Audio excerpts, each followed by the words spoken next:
आज इस वीडियो में हम बात करेंगे principle of total quality management. तो अगर आप मेरे चैनल पर नए हैं तो चैनल को सब्सक्राइब करें, वीडियो को लाइक करें और ज़्यादा से ज़्यादा शेयर करें। तो टोटल क्वालिटी मैनेजमेंट के अंदर 8 प्रिंसिपल है, जिसमें पहला है हमारा customer focus. Total quality management is a customer focused approach. Its goal is to modify the product and service development process so that they are more valuable to the customer. To have a customer focused TQM process, start by determining your customer's need, desires and roadblock to success. तो total quality management एक customer focus approach है। That's mean कि customer को कैसे increase किया जा सकता है या फिर कस्टमर को कैसे सेटिस्फाई किया जा सकता है, इस पर फोकस करना। तो इसके लिए टोटल क्वालिटी मैनेजमेंट में कस्टमर फोकस के लिए कुछ गोल्स डिसाइड किए जाते हैं, जिसमें यह कहा जाता है कि जो भी कंपनी है या बिजनेस है उनके प्रोडक्ट और सर्विस को कैसे डेवलपमेंट करते रहना चाहिए और उनको टाइम टू टाइम मॉडिफाई करते रहना चाहिए। इससे क्या होगा कि कस्टमर के लिए उनकी और उनके जो भी प्रोडक्ट की वैल्यू है वो बढ़ जाएगी। तो टोटल क्वालिटी मैनेजमेंट के कस्टमर फोकस का मेन एम यही होना चाहिए कि कंपनी अपने कस्टमर की नीड को, डिज़ायर को और सक्सेस को कैसे इंक्रीज कर सके और उसमें आने वाली जितनी भी रोड ब्लॉक्स हैं उनको कैसे डिटरमाइन करे। Second principle of total quality management is continuous process improvement, जिसे हम CPI भी बोलते हैं। A large aspect of TQM is continual process improvement. Continual improvement drives an organization to be both analytical and creative in finding ways to become more competitive and more effective at meeting stakeholder expectations. तो CPI हमारा total quality management का एक major aspect होता है जो quality process में लगातार improvement करता रहता है। कंटिन्यू इम्प्रूवमेंट किसी भी बिजनेस में या फिर किसी भी ऑर्गेनाइजेशन में स्टेक होल्डर की या फिर कस्टमर की जो भी एक्सपेक्टेशंस होती हैं, जो भी नीड होती हैं, उनको पूरा करता है और साथ ही कैसे प्रोडक्ट की क्वालिटी को इफेक्टिव बनाया जा सकता है, इसके नए नए तरीके खोजने में भी हमारी मदद करता है। Continuous process improvement is the practice of making incremental change to your business process to improve efficiency and quality. तो हम कह सकते हैं कि जो CPI है हमारा, वो एक ऐसी प्रैक्टिस है जो कुछ इंक्रीमेंट और चेंजेस करके बिजनेस प्रोसेस की जो भी इफ़िशियंसी है या प्रोडक्ट की जो भी क्वालिटी है उनको इम्प्रूव कर सकती है। थर्ड प्रिंसिपल है हमारा employees involvement. Employees involvement is the process of allowing employees to give their opinion and decision that affect their work. This could be done company meetings, committees and so on.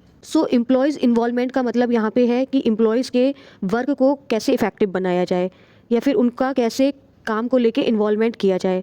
जो company में क्या करता है कि meeting, committee, training के through employees को provide किया जाता है। तो एम्प्लॉयज़ जो है वो क्वालिटी के प्रति अपनी जिम्मेदारियों को पूरा करते हैं। तो इसमें फर्स्ट है हमारा responsibility to identify quality defect. तो इसमें क्या होता है कि अगर कोई भी प्रोडक्ट में कोई भी माइनर डिफेक्ट है, छोटे से भी छोटा डिफेक्ट है, तो उसको इग्नोर नहीं करना चाहिए, बल्कि उस डिफेक्ट को आइडेंटिफाई करना चाहिए और साथ ही डिफेक्ट को दूर करने के क्या क्या उपाय हो सकते हैं, सॉल्यूशन हो सकता है, उनको भी खोजना चाहिए। तो इसके लिए ये ज़रूरी होता है कि कंपनी का जो मैनेजर है उसको फुली फ्रीडम होनी चाहिए क्वालिटी के फेलियर कंडीशन में भी। More control over their work and work place. तो एम्प्लॉयज़ के लिए डिसीजन मेकिंग के साथ साथ ये भी ज़रूरी है कि वो जिस भी एक्टिविटी में पार्टिसिपेट कर रहे हैं तो उनका अपने वर्क प्लेस पर और अपने वर्क को लेकर ज़्यादा से ज़्यादा कंट्रोल होना चाहिए। फाइनली हम कह सकते हैं कि employees involvement, participation and empowerment जो है वो TQM की एक आधारशिला है। फोर्थ है हमारा process centric approach. A process centric approach organization manage process as a system, process management system, which implies that you just don't confine your attention to process but associated elements such as people, partners and leadership that impact process outcomes. तो जो process centric approach है वो किसी भी organisation के process को एक system process के रूप में मैनेज करता है, जिसे प्रोसेस मैनेजमेंट सिस्टम कहा जाता है। तो प्रोसेस मैनेजमेंट का मतलब यहाँ पे प्रोडक्ट की क्वालिटी के प्रोसेस से है, जिसमें कंपनी के एम्प्लॉयज़ की रिस्पॉन्सिबिलिटी होती है कि कैसे प्रोसेस करके प्रोडक्ट की क्वालिटी को मैनेज कर सकता है। जैसे कि एक बिस्किट बनाने की कंपनी है तो उसमें क्या है, पूरा प्रोसेस जो है उस बिस्किट का, उसकी पूरी क्वालिटी, ओवरऑल क्वालिटी जो होती है वही हमारा प्रोसेस सेंट्रिक अप्रोच है। जैसे कि जो आटा यूज़ किया जा रहा है वो किस क्वालिटी का है, उसमें जो केमिकल्स यूज़ किए जा रहे हैं उनकी क्वालिटी, फिर पूरा बिस्किट जो हमारा फाइनल बन के निकल रहा है उसकी क्वालिटी कैसी होती है।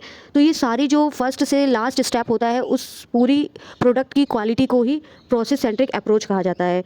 तो इसमें जो रिस्पॉन्सिबिलिटी होती है वो सिर्फ और सिर्फ मैनेजर्स की प्रोडक्ट के लिए नहीं होती है, बल्कि पीपल, पार्टनर्स और लीडरशिप के लिए भी होती है।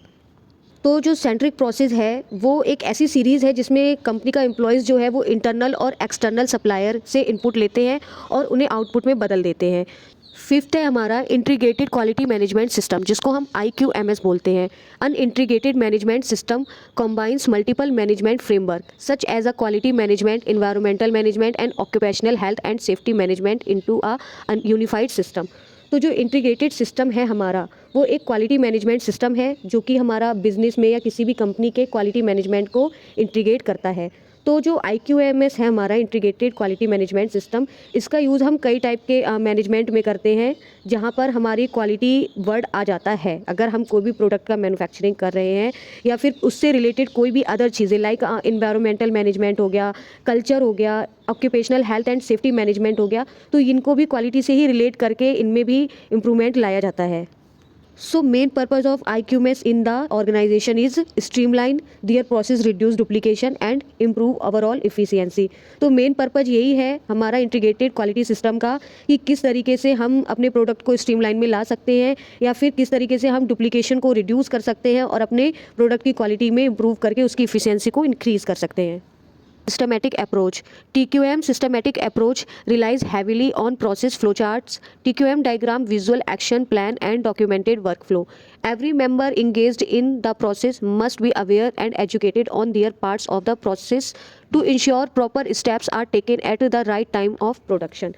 तो सिस्टमेटिक अप्रोच का मीन है कि टोटल क्वालिटी मैनेजमेंट के अंदर किसी भी प्रोडक्ट की क्वालिटी के प्रोसेस को कैसे हम व्यवस्थित कर सकते हैं किसी भी ऑर्गेनाइजेशन में या किसी भी बिजनेस में। तो इसके लिए बिजनेस के अंदर जो है वो प्रोसेस फ्लो चार्ट या फिर टोटल क्वालिटी मैनेजमेंट डायग्राम या फिर विजुअल एक्शन प्लान करके या फिर डॉक्यूमेंटेड वर्क फ्लो के थ्रू हम क्या कर सकते हैं, क्वालिटी प्रोसेस को बनाकर उसको फ्लो चार्ट के रूप में हम दिखा सकते हैं। तो हम कह सकते हैं कि सिस्टमेटिक अप्रोच जो है वो किसी भी ऑर्गेनाइजेशन के ऑल प्रोसेस पर डिपेंड करता है और साथ ही इस प्रोसेस में जितने भी स्टेप्स होते हैं तो वहाँ के जो एम्प्लॉयज़ होते हैं उनको इसके अंदर जो भी सिस्टमेटिक प्रोसेस बनाए गए हैं उनके बारे में पता होना भी ज़रूरी है। क्योंकि प्रोडक्शन टाइम पर जो है सही डिसीज़न लिया जा सके। सेवेंथ है हमारा फैक्ट बेस्ड डिसीजन मेकिंग। तो फैक्ट बेस्ड डिसीजन मेकिंग में क्या होता है, जो टोटल क्वालिटी मैनेजमेंट का यूज़ ये जानने के लिए किया जाता है कि कोई भी ऑर्गेनाइजेशन कितना अच्छा परफॉर्म कर रहा है। तो ऑर्गेनाइजेशन के परफॉर्मेंस का जो डेटा होता है उसको कलेक्ट करना और उसका एनालिसिस करना भी ज़रूरी होता है। तो जो डेटा है वो कुछ फैक्ट्स पर बेस्ड होता है या कह सकते हैं कि उन फैक्ट्स पर डिपेंड करता है। Order to improve decision making and accuracy. तो किसी भी ऑर्गेनाइजेशन में डिसीज़न लेना और एक्यूरेसी को इम्प्रूव करना बहुत ही ज़्यादा ज़रूरी होता है। Achieve consensus, allow prediction based on past history. तो जो भी एम्प्लॉयज़ होते हैं, मैनेजर्स होते हैं, उनकी आम राय को भी अचीव करना चाहिए और जितनी भी पुरानी हिस्ट्री होती है किसी भी ऑर्गेनाइजेशन की उसके बेस्ड पर भी ही हमें फ्यूचर की प्लानिंग करनी चाहिए। सो फाइनली हम कह सकते हैं कि फैक्ट बेस्ड डिसीजन मेकिंग लेने से जो भी हमारी पर्सनल ओपिनियन होती है, बायसेस होते हैं और इमोशंस होते हैं वो रिमूव हो जाते हैं। एट्थ प्रिंसिपल है हमारा relationship management. Relationship management aims to create a partnership between an organisation and it patrons instead to viewing the relationship as only transactional. This is done through sales service and the analysis of data. तो relationship management का मतलब है कि company के जो employees हैं, manager हैं और कंपनी के जो वेंडर्स हैं उनके बीच की रिलेशनशिप को मैनेज करना। तो ये केवल और केवल हमारे लेन देन पर डिपेंड नहीं होती है, बल्कि जितने भी कंपनी के पैट्रॉन्स होते हैं उनके बीच की जो पार्टनरशिप होती है उनको मेकिंग करना भी हमारा जो है रिलेशनशिप मैनेजमेंट के अंदर आता है।